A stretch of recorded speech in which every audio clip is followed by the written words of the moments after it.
Welcome back, my dear students. Namaste. Today I will teach you direct and indirect speech. प्रिय विद्यार्थियों, आज मैं आपको डायरेक्ट और इनडायरेक्ट स्पीच के बारे में कुछ जानकारियाँ देने का प्रयास करूँगा। मुझे विश्वास है कि यद्यप भले ही आप पहले से इस विषय वस्तु को पढ़ते हुए आए हैं, अनेक विद्वानों का सानिध्य आपको प्राप्त हुआ होगा, लेकिन मुझे विश्वास है कि मेरी पढ़ाई से कुछ अवश्यमेव आपको नया प्राप्त होगा, जो आपके लिए बहुत ही उपयोगी होगा। My dear students, first of all I would like to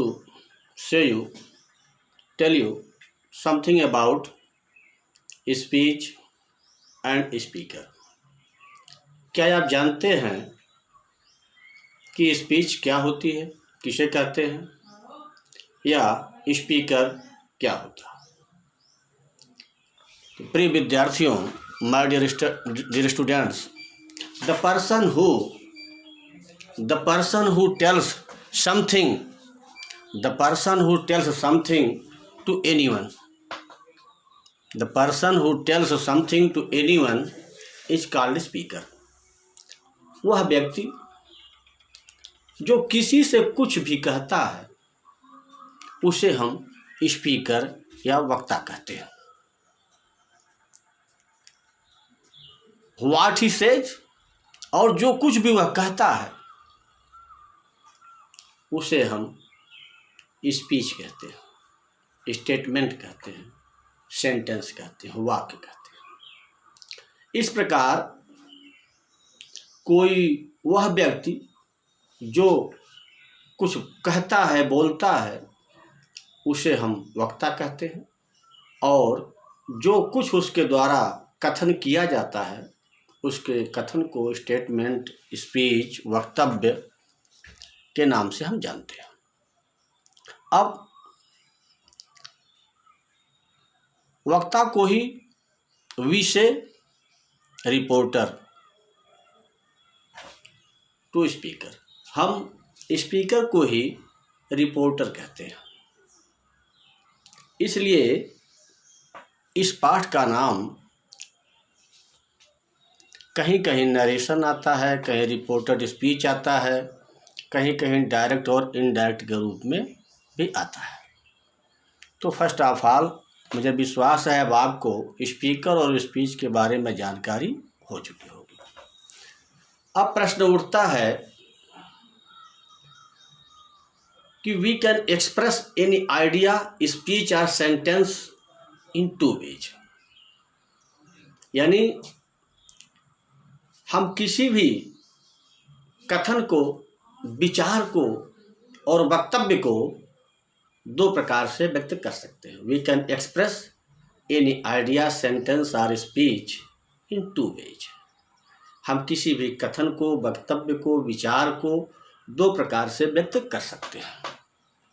but there are some rules must be follow by us. लेकिन कुछ ऐसे नियम होते हैं जिनका हम लोगों द्वारा पालन किया जाना अनिवार्य होता है। तो प्रथमतः we can express any idea, sentence और statement in two ways. The first method is direct method and the second method is called indirect method. हम किसी भी कथन को दो प्रकार के वाक्यों में व्यक्त कर सकते हैं। पहला जिसे हम कहते हैं डायरेक्ट स्पीच, और दूसरा जिसे हम कहते हैं इनडायरेक्ट स्पीच।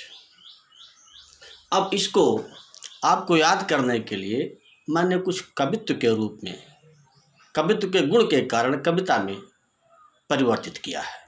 मुझे विश्वास है कि आपको यह बहुत सहजता से आसान याद हो जाएगा। किसी बात के कहने के होते हैं दो ढंग, किसी बात के कहने के होते हैं दो ढंग, किंतु नियम कुछ बीच में दिखलाते हैं रंग। We can express any speech or idea or sentence in two ways, but we have to follow some rules.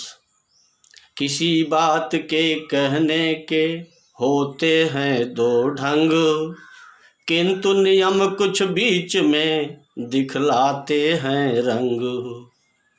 कुछ नियम बीच में हैं, वो ढंग कौन कौन से हैं मैंने आपको बताया, डायरेक्ट मेथड और इनडायरेक्ट मेथड। अब प्रश्न उठता है कि डायरेक्ट में क्या होता है और इनडायरेक्ट में क्या होता है। तो सुनिए, वक्ता की जब कही बात, द ओरिजिनल स्टेटमेंट और सेंटेंस और आइडिया ऑफ द स्पीकर। वक्ता की जब कही बात ज्यों की त्यों कह देते हैं। When we speak the original statement of the speaker as it is, without no change, जब हम वक्ता के कथन को बिना किसी परिवर्तन को जैसे उसने कहा है उसी शब्दों में रखते हैं, व्यक्त करते हैं, तो यह मेथड कहलाता है डायरेक्ट स्पीच। तो ही बता रहा हूँ कि वक्ता की जब कही बात ज्यों की त्यों कह देते हैं, इनवर्टेड कामा के भीतर वही कथन रख देते हैं। We put the original statement of the speaker within inverted commas। वक्ता ने जो मूल कथन किया है उसके मूल कथन को हम जब सीधे सीधे व्यक्त करते हैं, बिना किसी चेंज के व्यक्त करते हैं, तो उसको हम इन्वर्टेड कामा के भीतर कर देते हैं।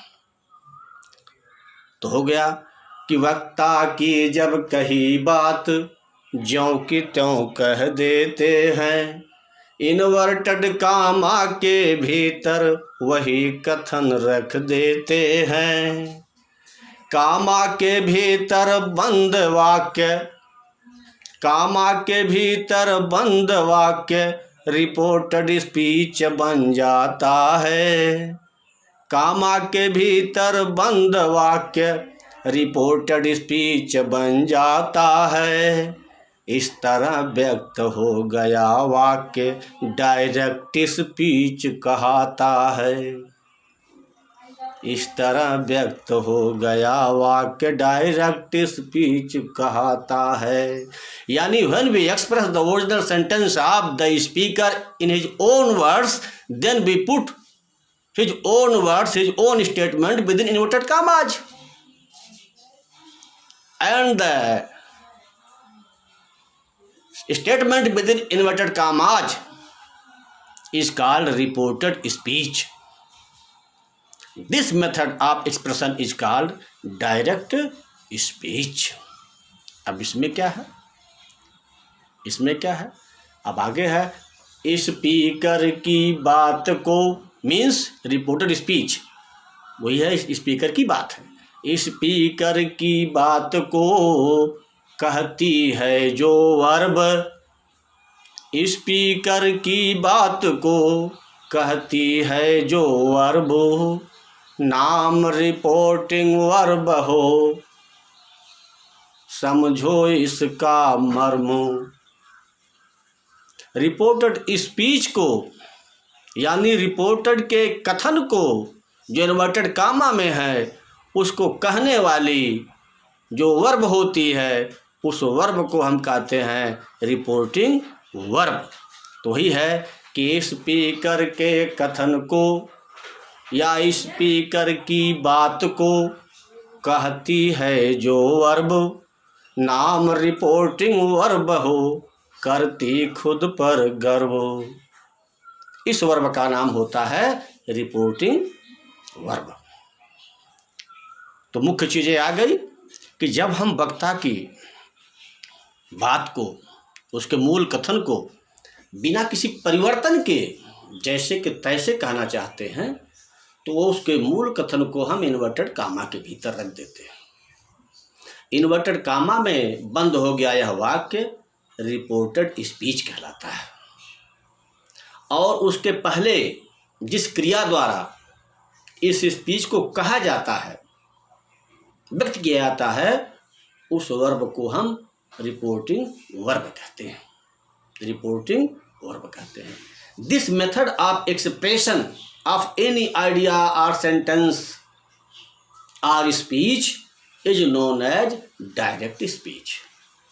किसी भी कथन को, भाव को, विचार को, वाक्य को व्यक्त करने का यह तरीका डायरेक्ट स्पीच कहलाता है।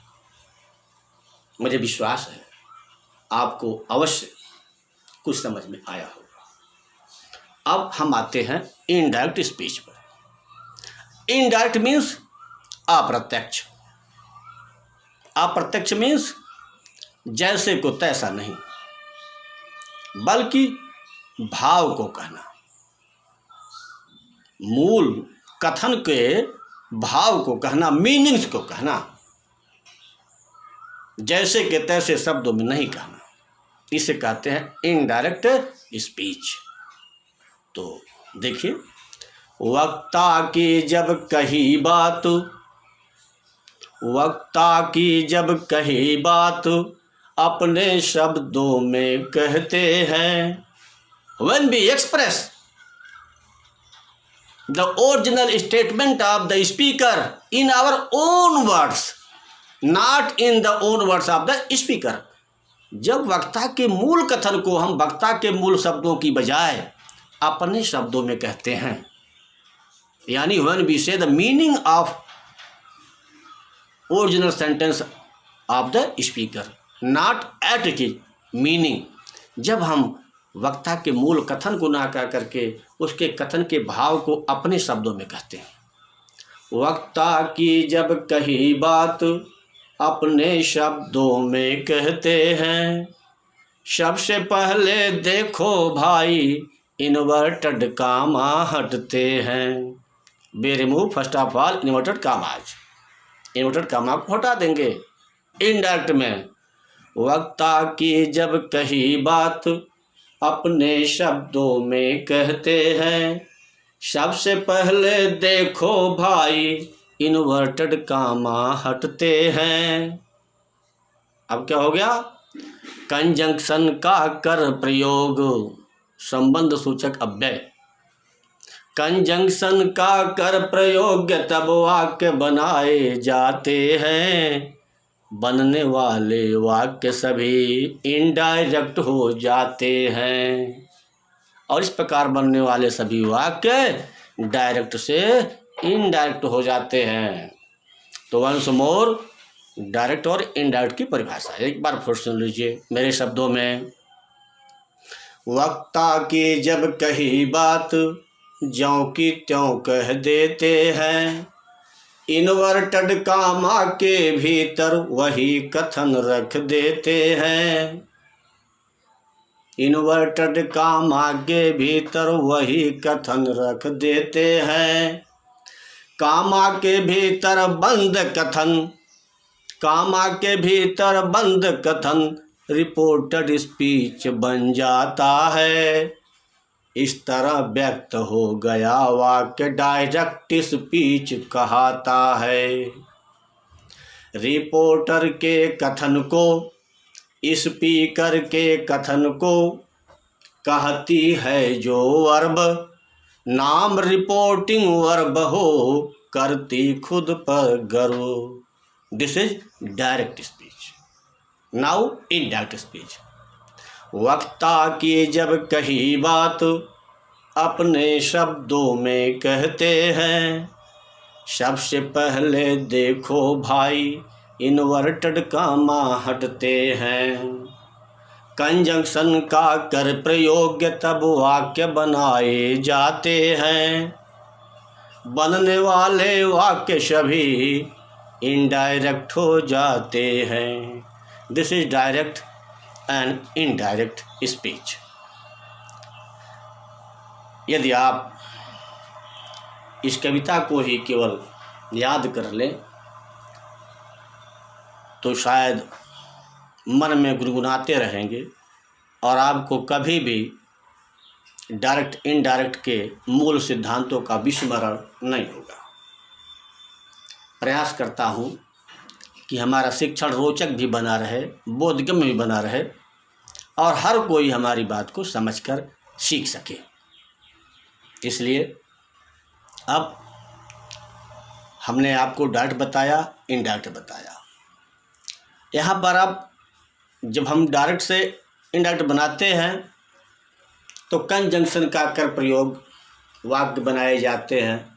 बनने वाले वाक्य सभी इनडायरेक्ट हो जाते हैं। कंजंक्शन संबंध सूचक अव्यय। दो वाक्यों को जोड़ने के लिए हम कुछ शब्दों का प्रयोग करते हैं। ए link between two sentences.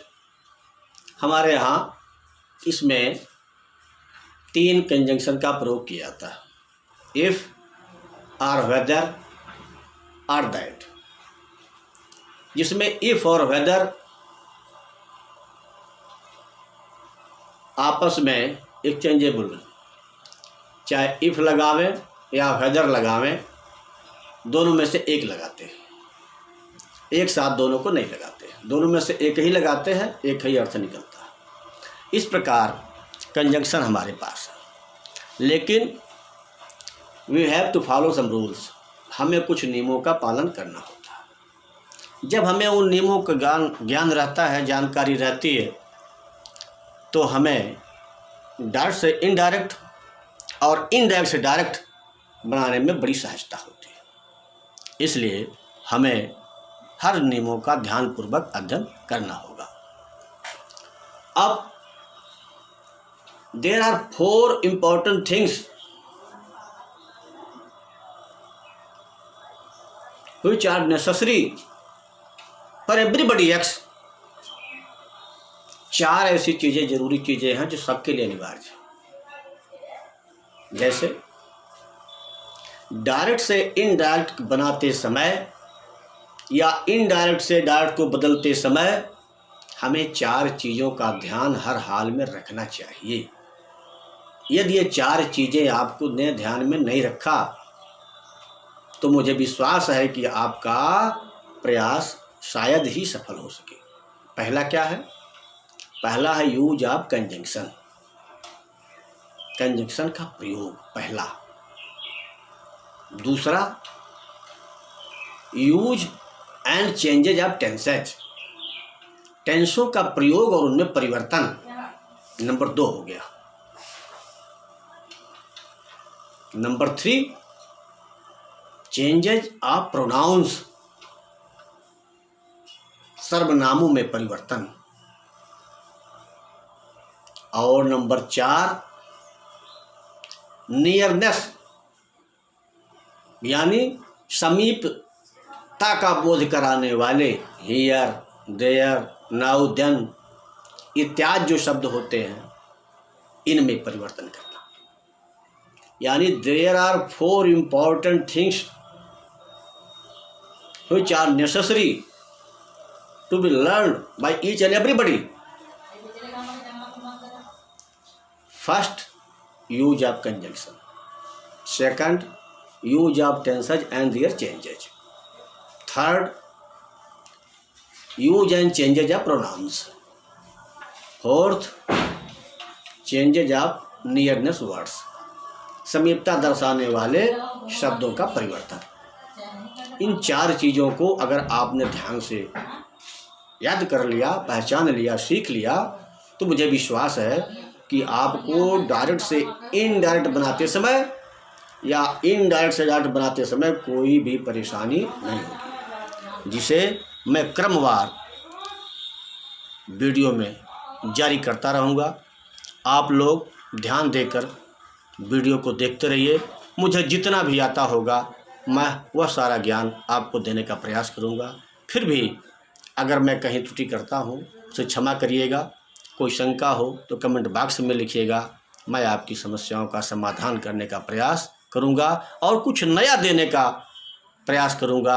I promise you all. मैं आप लोगों से शपथ लेता हूँ, प्रतिज्ञा करता हूँ कि I will give you something new. मैं आपको कुछ ऐसा नया दूंगा जो आज तक आप लोगों को मिला नहीं होगा। जय हिंद, जय भारत, जय शिक्षा।